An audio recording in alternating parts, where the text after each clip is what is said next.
Dan Walker was asked, "So Dan, what's the problem with Neighbours?"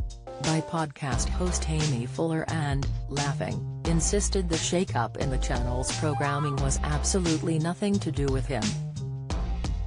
The broadcaster had previously announced that he was part of their plans to revamp and provide new and exciting content.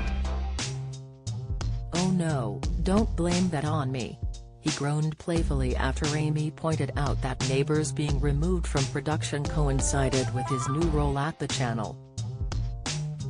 "I wish I had that level of power," he joked. "If I did have that level of power, it'd have kept Neighbours forever."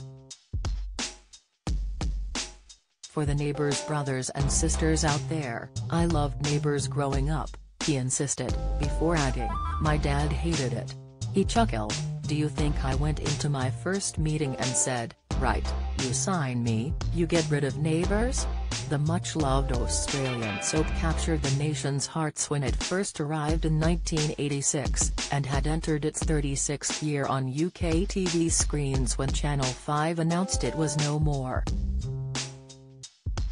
When it was first introduced, Brits were an entire 18 months behind the action in Australia, but it was still a firm favourite. Dan has claimed he had been watching at the time of the Plain Jane era, referring to Jane Harris' original appearances in the late 80s. Jane was played by Annie Jones, who had originally auditioned for the role of Charlene Mitchell, but lost out to Kylie Minogue.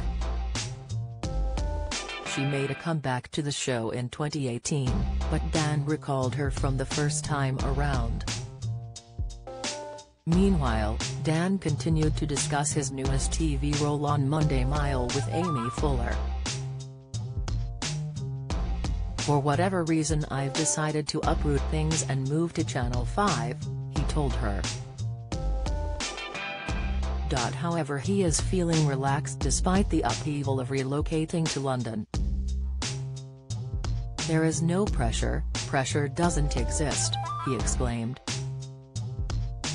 According to Dan, nothing short of being asked to play piano for the nation in front of the Prime Minister is likely to faze him in his new role, even though his first day saw visiting Downing Street. "I've never felt nervous on telly ever," he announced cheerily. "The first time I was on network telly at Wimbledon. The director, Carl Harks, was in my ear," he recalled.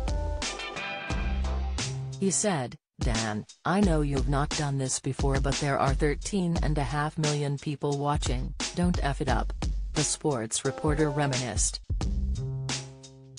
His director later explained to him that he had been trying to boost his adrenaline to get positive results, adding, "I said that to you because I know that's your sink or swim movement." Dan now says that, in moments of tension, he aspires to channel the attitude of Olympic swimmer Adam Peaty.